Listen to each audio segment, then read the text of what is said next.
শাশুড়ি মাকে দিয়ে কি মার ভালোবাসা পাওয়া যাবে? কখনোই পর্যন্ত শাশুড়ি মাকে দিয়ে কখনোই মার আপন মার ভালোবাসা পাওয়া যায় না। সন্তান যখন বিদেশ থেকে আসে, শাশুড়ি মা তখন বলে, ওই জামাই আমার জন্য লাগেজের ভিতরে স্বর্ণ আনো। আর মা স্বর্ণের দিকে তাকায় না, লাগেজ আর ব্যাগেজের দিকে তাকায় না, মা তাকায় হলো সন্তানের পেটের দিকে। ঠিক কিনা? এটা হচ্ছে মা, এটা হচ্ছে মা।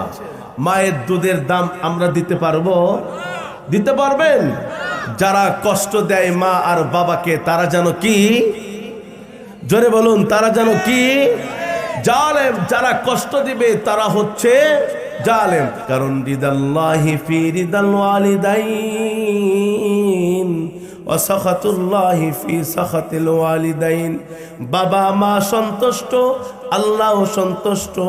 খবরদার খবরদার, বাবা মাকে অসন্তুষ্ট করে আল্লাহ পাক রব্বুল আলামিনকে জীবনেও খুশি করা যায় না। মা বললেন, ও ছেলে কি হয়েছে বলো? উনি বললেন, আমি চোর হয়ে গিয়েছিলাম, আমাকে শাস্তি হয়েছিলেন, তোমার দোয়ায় আল্লাহ কবুল করেছেন, আমাকে তারা ছেড়ে দিয়েছেন। তাছাড়া আজকে আমার এক হাত কাটা ছিল মা, আর জীবনেও কখনো পর্যন্ত কোনোদিনও তোমাকে আর কষ্ট দিতে যাব না। মায়ের চোখে ঝরলে পানি আল্লাহর আরশকে পেয়ে যায়। মায়ের চোখে ঝরলে পানি আল্লাহর আরশকে পেয়ে যায়। কান্দে না জানো মায়, কান্দে না জানো মায়। ঠিক কিনা? মাকে কান্দানো যাবে? এ ভাই কথা কও। উত্তর গ্রাম পশ্চিম গ্রামের মানুষ তোমরা কথা কও। বাবা মাকে কখনো পর্যন্ত কান্দানো যাবে? জীবনেও কখনো কান্না করানো যাবে না। সবাই আমার সাথে, মায়ের চোখে ঝরলে পানি আল্লাহর আরশকে পেয়ে যায়। মায়ের চোখে ঝরলে পানি আল্লাহর আরশকে পেয়ে যায়। কান্দে না জানো মায়, কান্দে না জানো মায়। বিদেশেরই পাশে যখন সন্তান মারা যায়, পশু পাখি জানার আগে জানে তাহার মায়। ঠিক কিনা? বিদেশেরই পাশে যখন সন্তান মারা যায়, সবার আগে জানে তাহার জনম দুঃখী মায়। ওই মায়ের কষ্ট দিলে আল্লাহ তাআলা কেমনে সয়? ওই মায়ের কষ্ট দিলে আল্লাহ তাআলা কেমনে সয়? কান্দে না জানো মায়, কান্দে না জানো মায়। মায়ের চোখে ঝরলে পানি আল্লাহর আরশকে পেয়ে যায়। মায়ের চোখে ঝরলে পানি আল্লাহর আরশকে পেয়ে যায়। কান্দে না জানো মায়, কান্দে না জানো মায়। মাকে কান্না করা যাবে? জোরে বলুন, মাকে কান্না করানো যাবে? কখনোই পর্যন্ত কান্না করানো যাবে না। এখন আমার দিকে একটু লুক অ্যাট মে, দিকে তাকা নাই, পরে খাস বাসায় যে খাবি, একা একা তুমি খাও, আমাদেরকে না দিয়ে। সভাপতি সব বসে আছেন, মুরব্বী আমাদের বসে আছো। এখন একটু আমাকে সবাই হাত তুলে দেখাবেন কাদের কাদের মা বাবা বেঁচে আছে। আচ্ছা, আছে আপনাদের? এখন হাত উঠাবেন। বাবা মরে গিয়েছে, মা আছে। বাবা বেঁচে আছে, মা মরে গিয়েছে। এখন হাত উঠাবেন। এখন হাত উঠাবেন তারা যাদের বাবাও নাই মাও নাই। আহা, ও ভাই, এই মায়ের বাপের ভালোবাসা হাত নামান। এখন কি আর পাওয়া যায়? এখন কি আর পাওয়া যায়? জিন্দেগিতেও কখনো পর্যন্ত পাওয়া যাবে? কেন? শাশুড়ি মা না আছে? শাশুড়ি মাকে দিয়ে কি মার ভালোবাসা পাওয়া যাবে? কখনোই পর্যন্ত শ্বশুরি মাকে দিয়ে কখনোই মার আপন মার ভালোবাসা পাওয়া যায় না। সন্তান যখন বিদেশ থেকে আসে, শাশুড়ি মা তখন বলে, ওই জামাই আমার জন্য লাগেজের ভিতরে স্বর্ণ আনো। আর মা স্বর্ণের দিকে তাকায় না, লাগেজ আর ব্যাগেজের দিকে তাকায় না, মা তাকায় হলো সন্তানের পেটের দিকে। ঠিক কিনা? এটা হচ্ছে মা, এটা হচ্ছে মা। মায়ের দুধের দাম আমরা দিতে পারবো? দিতে পারবেন? যারা কষ্ট দেয় মা আর বাবাকে, তারা যেন কি? জোরে বলুন, তারা যেন কি? জালেম। যারা কষ্ট দিবে তারা হচ্ছে জালেম। উফি ওয়ালা তানহারহুমা, আল্লাহ বললেন, ওয়াকুল্লাহুমা কাওলান কারীমা। আল্লাহু আকবার। واخفض لهما جناح الذل من الرحمة وقل رب ارحمهما كما ربياني صغيرا। বাবা মা মরে যাবে, বাবা মা বন্ধুরে আমার জীবন্ত থাকা অবস্থায় চিতি শক্তি হ্রাস পেয়ে যাবে। এ দুনিয়ার মুসলমান, একটা কথা সন্তানকে বারবার জিজ্ঞাবে, মা বাবা তুমি কোন সময় খেয়েছো? মার চিতি শক্তি হ্রাস পেয়ে গিয়েছে, এই জন্য সন্তানকে মা বলে, ও মা, ও সন্তান তুমি কোন সময় খেয়েছো? বাবার চিতি শক্তি তার হ্রাস পেয়ে যাওয়ার কারণে সন্তান বাবা সন্তানকে বলে, ও আব্দুল জলিল তুমি কোন সময় খেয়েছো? খবরদার খবরদার, বাবা মার উপরে কখনো পর্যন্ত শব্দ ব্যবহার করা যাবে না। শব্দ তুমি যদি ব্যবহার করো, আল্লাহ পাকের আরশে আজিম বন্ধুরা আমার কেঁপে ওঠে। এজন্য মুসলমান, বাবা মা বৃদ্ধ হয়ে যাবে, বুড়ো হয়ে যাবে, তাদের মাথায় তেল লাগায় দিতে হবে, তাদেরকে ইহসান করতে হবে। ওয়াবিল ওয়ালিদাইনি ইহসানা। বাবা মা মরে যাবে, তাদের জন্য দোয়া করতে হবে। আল্লাহ পাক দোয়া শিখিয়ে দিয়েছেন, জোরে বলেন, রব্বির হামহুমা কামা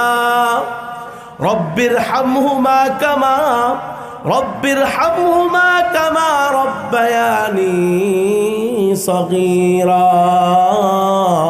ওয়া কুর রব্বির হামহুমা কামা রব্বায়ানি সগীরা। আল্লাহু আকবার। এজন্য দুনিয়ার মুসলমান, বাবা মা বেঁচে থাকা অবস্থায় তাদের সাথে কি করতে হবে? ভালো ব্যবহার করতে হবে, সৎ আচরণ করতে হবে, ভালোবাসতে হবে। আর যখন বাবা মা মরে যাবে, তাদের রূহের মাগফিরাতের জন্য কবরে বন্তরে আমার নেকি পাঠাইতে হবে। 5 ওয়াক্ত নামাজের পরে আল্লাহর কাছে 2 হাত তুলে বলতে হবে, রব্বির হামহুমা কামা রব্বায়ানি সগীরা। আল্লাহকে বলতে হবে। এ দুনিয়ার মুসলমান, একখানা ঘটনা বললেই বন্ধুরে আমার আপনাদের কাছ থেকে আমার বিদায়ের পালা ইনশাআল্লাহ। এ দুনিয়ার মুসলমান, একজন বাবা মা যখন মরে যাবে, এর কবরের ভিতরে বন্ধুরে আমার নেকি পাঠানোর ব্যবস্থা করতে হবে। দুনিয়ার ওই বাবা হলেন সবচাইতে সার্থক বাবা, যারা এমন একজন সন্তানকে দুনিয়ার ভিতরে রেখে গিয়েছেন, যেই সন্তান আলিম, যেই সন্তান দ্বীনের বড় জ্ঞানওয়ালা, এমন একজন সন্তানকে রেখে দিয়েছেন। বাবা মার জন্য বন্ধুরে আমার কবরে নেকি পাঠাইতে পারবে, এমন একজন সন্তান রেখে গিয়েছেন। এই বাবা হলো চালাক। আর আমরা তো চাই এরকম সন্তান তো রেখে যাই না, সব হলো হারামজাদা। খাড়া থেকে পেশাব করে, আরে কি ভালো জাদা কোয়া যায়? এই যে খাড়া থেকে পেশাব করে, এরা কি ভালো জাদা কোয়া যায়? খাড়া থেকে পেশাব করে জানো কে? খাড়া থেকে পেশাব করে জানো কে? কুকুরেরও শরম আছে, কুকুরও পবিত্রতা রক্ষা করার জন্য 1 পা আগলায়া দেয়, ওর যেন পেশাবটা লাগে। আর আমাদের দেশে কিছু দেখবেন জাহেল আছে, মূর্খ আছে, এরা একেবারে চেন খুইলা উপরে সিগারেটের ধোঁয়া দেয় আর নিচ দিয়া গরম পানি মার্কা দেয়। দেয় কি দেয় না? হ্যাঁ, এরা কি ভালো জাদা? এদের কি ভালো? এদের এলেমের কোনো পাওয়ার নাই, এবং এমন একটা বিশ্ববিদ্যালয়ে পড়ায় এগুলা ওখানে শিক্ষা দেয় না, এগুলা ওখানে শিক্ষা দেয় না। এরা দাওয়াতে তবলিগে যায় না, এরা শুধু হাকডুম বাগডুম ঘোড়ার ডুম সাজে, এগুলা করতে করতে করতে করতে একদম জীবনটা শেষ করে দেয়। এর একবারে বন্ধুরা আমার মরণটা হয়ে যায়, মরণটা হয়ে যায়। এই জন্য এরা কিন্তু ভালো না। কেন? এরা কুকুরের চেয়েও নিকৃষ্ট। কুকুরও তহারত পবিত্রতা রক্ষার জন্য এক পাও আগলায় পেশাব করে, আর এরা দুই পাও জমিনে ঠেকে পেশাব করে। এই জন্য মুসলমান সবচেয়ে বাবা মা চালাক, যার এমন একটা সন্তান রেখে যাওয়া, যেই সন্তান 5 ওয়াক্ত নামাজের পরে বাবার কাছে দোয়া, আল্লাহর কাছে দোয়া করবে, আয় আল্লাহ আমার মার কবরটা, বাবার কবরটাকে জান্নাতের বাগান বানায় দেন। সুবহানাল্লাহ। এরকম সন্তান রাখবেন তো ইনশাআল্লাহ? হ্যাঁ, এই জন্য এই সন্তানকে কোন বিশ্ববিদ্যালয়ে ভর্তি করতে হবে? মাদ্রাসা নামক বিশ্ববিদ্যালয়ে। আর যত বাংলাদেশে বিশ্ববিদ্যালয় আছে, সবাই না, অনেকই আছে। আমাদের প্রফেসর হামিদুল্লাহ সাহেব অনেক বড় একজন প্রফেসর হওয়ার পরে আলেম, অধ্যক্ষ মিজানুর রহমান চৌধুরী, যার কাছে বাংলাদেশের সকল আলেম ওলামা গিয়ে সেজদা রুকুগত অবস্থায় যে বসে, নামাজের সুরতে বসে, একজন প্রফেসর হয়ে এরকম আদর্শবান হতে হবে। তাহলে বাবা মা মরে যাবে, এদের রুহের মাগফিরাতের জন্য কি করতে হবে? আমাদেরকে কি করতে হবে? জোরে বলুন। দোয়া করতে হবে। এখন আসুন, হুজুর আমি তো দোয়া করতে পারি নাই, এখন আমার কি করতে হবে? জোরে বলুন, কি করতে হবে? আরে ভাই, আল্লাহ রাস্তায় দান করতে হবে, মনে থাকতে হবে। মুসলমান ভাইরা আমার কথাগুলি ভালো করে বুঝবেন। একটা হাদিসের রেফারেন্স শুনাইলেই বুঝতে পারবেন বাবা আমার রুহের মাগফিরাতের কামনা করা কত বড় সন্তানের জন্য জরুরি। যারা বন্ধুরা আমার কবরের ভিতরে আছে, এরা বন্ধুরা আমার কবর থেকে চেয়ে আছে, না জানি আমার সন্তান আজকে উত্তর গ্রামে এখানে মাহফিলে বসবে, দু একটা ইলমে দ্বীনের কথা শুনবে, কোরআনুল কারীম শুনবে, তার নেকির থেকে আল্লাহ আমাকে কিছু নেকি দিবে। কবরবাসীরা সন্তানের দিকে তাকায় থাকে। একটা হাদিসের রেফারেন্স দিলেই বন্ধুরা আমার জানতে পারবেন, আল্লাহর এক বুজুর্গ এক এলাকার ভিতরে আল্লাহর এক বান্দা মৃত্যুবরণ করলেন। ওই এলাকার ভিতরে আল্লাহর বড় একটা মকবুল বান্দা ছিলেন, বুজুর্গ ছিলেন। মৃত ব্যক্তিকে দু একদিন মৃত্যুর পরে বন্ধুরা আমার দেখলেন কবরের সাথে, বন্ধুরা আমার স্বপ্নের ভিতরে তার সাথে সাক্ষাৎ। এই কবরওয়ালা আল্লাহর বান্দা বুজুর্গকে বলতেছেন, আল্লাহর ওলি, আমার তো কবরের ভিতরে আযাব হচ্ছে, আমার তো কবরের ভিতরে আযাব হয়। আমার আপনজন একটা সন্তান আছে, তাও মেয়ে সন্তান। আমার রুহের মাগফিরাতের জন্য আল্লাহ রাস্তায় কিছু দান করার কথা বলে দিবা। আল্লাহর ওলি পরের দিন যখন সকাল হলেন, ওই গ্রামে গিয়ে বন্ধুরা আমার সেই মেয়েকে খুঁজতে শুরু করলেন। এলাকার মানুষ তখন বললেন, যেই মেয়ের খাস করেন খোঁজ করেন, এই মেয়ে তো ভালো না, একজন বাজারি মেয়ে, বদরাগিনী মেয়ে। এই মেয়েটাকে খুঁজে খুঁজে পাই না, খুঁজে খুঁজে না পাওয়ার কারণে 2 দিন যায়, 3 দিন যায়, খুঁজে খুঁজে পায় না।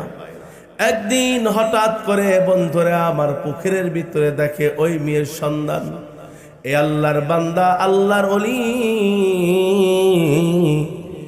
এই মেয়েটির কাছে যে বলে, মারে তোমার বাবার সাথে স্বপ্নের যুগের ভিতরে আমার সাক্ষাৎ হয়েছিলেন, তোমার বাবার কবরের ভিতরে আল্লাহ অনেক আযাব দিচ্ছে, তাই আমাকে বলে দিয়েছেন তুমি যা কিছু পারো আল্লাহ রাস্তায় দান করে দিবে। মেয়েটি যেহেতু খারাপ মেয়ে, এই জন্য আল্লাহর বান্দি ওই মেয়েটা পুকুরের পানি এক চুল আল্লাহর বান্দার দিকে ছুঁড়ে মারলেন, বললেন আমার বাবার রূহের মাগফিরাতের জন্য এক চুল পানি দান করে দিলাম। আল্লাহর ওলি তখন বলেন আল্লাহকে, আয় আল্লাহ, এমন কঠোর দিলের মানুষকেও তুমি বানাইছো, তাও আবার মেয়ে। কারণ বাবা মা সন্তান, মেয়ে সন্তান, ছেলে সন্তান, মেয়েরা কিন্তু বন্ধুরা আমার বাবাকে বেশি মহব্বত করে, ঠিক কিনা? সন্তানরা, ছেলে সন্তানরা কিন্তু একটু মাকে বেশি মহব্বত করে, মেয়ে সন্তানরা বন্ধুরা আমার বাবাকে বেশি মহব্বত করে।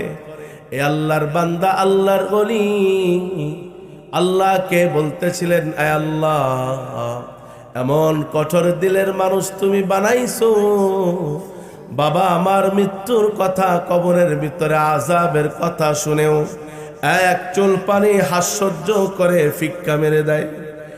এই বান্দা, আল্লাহর বান্দা, আল্লাহর ওলি এরপরে যখন রাত্রিবেলা ঘুমাইছেন, ওই কবরের আযাবের আল্লাহর বান্দার সাথে সাক্ষাৎ হয়ে গেলেন। কবরওয়ালা বান্দা আল্লাহর ওলিকে ডাক দিয়া বলেন, আসসালামু আলাইকুম ওয়া রাহমাতুল্লাহ। ও ভাই, কেমন আছেন? আল্লাহর ওলি বলেন, আমি তো ভালো আছি, তুমি কেমন আছো? উনিও বলেন, আমি তো ভালো আছি। কেমনে তুমি ভালো আছো? দুই একদিন আগেই তো বললা আমার কবরের ভিতরে আল্লাহ আযাব দিয়েছেন, ধাউ ধাউ ধাউ করে আগুন জ্বলতেছেন, কেমনে তুমি ভালো আছো?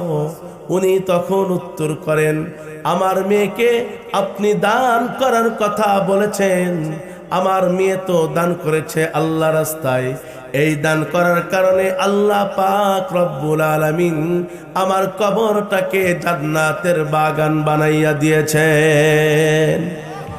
এ আল্লাহর ওলি তখন বলেন, আরে আল্লাহর বান্দা, তুমি কি বলো? তোমার সন্তানকে তো আমি বললাম, তোমার সন্তান এত কঠোর হৃদয়ের দিল, এমন দিলওয়ালা মেয়ে মানুষ আমি জিন্দেগিতেও একটা দেখি নাই। ও আল্লাহর বান্দা, তোমার মেয়েকে যখন তোমার এই অবস্থার কথা বললাম, কবরের ভিতরে আযাব হচ্ছে, এই জাতীয় কথা যখন বলতেছিলাম, বলার পর ওমার মেয়ে আমাকে আমার শরীরের দিকে এক চুল পানি ফিক্কা দিয়েছেন, এর বদলতে আল্লাহ পাক তোমাকে কবরের আযাব মাফ করে দিলেন। আল্লাহর বান্দা কবরের আযাব ওলা ব্যক্তি তখন বলে, হা হা হা, যতটুকুনি পানি আমার মেয়ে আপনার দিকে ছেড়ে দিয়ে বলেছেন আল্লাহ রাস্তায় দান করে দিলাম, এই এক চুল পানি থেকে এক টুকরা পানি, এক ছোট্ট পানি আল্লাহ তাআলা বাতাসের ভিতরে ভাসাইতে ভাসাইতে এমন একটা মাখলুকের কাছে পৌঁছে দিয়েছে, ওই মাখলুকটা বন্ধুরে আমার পানির পিপাসায় জীবন যাচ্ছিলেন। যখন আমার মেয়ের এক ফোঁটা পানি যখন ওই মাখলুকের উপরে পড়লেন, আল্লাহর কাছে দোয়া করেন, আয় আল্লাহ, যেই যার মাধ্যমে আমি এক ফোঁটা পানি পান করতে পারলাম, এর আপনজন যদি অন্ধকার কবরের ভিতরে যদি মুসিবতে পড়ে থাকে রে, এর আপনজনের কবরটাকে জান্নাতের বাগান বানাইয়া দিবেন।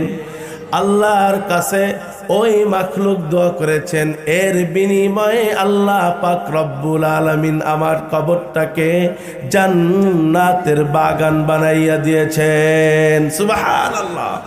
এজন্য মুসলমান, আমাদের যাদের বাবা মা দুনিয়ার থেকে বিদায় নিয়ে চলে গিয়েছেন, তাদের কপালে, তাদের কবরে নেকি পাঠানো দরকার আছে না নাই?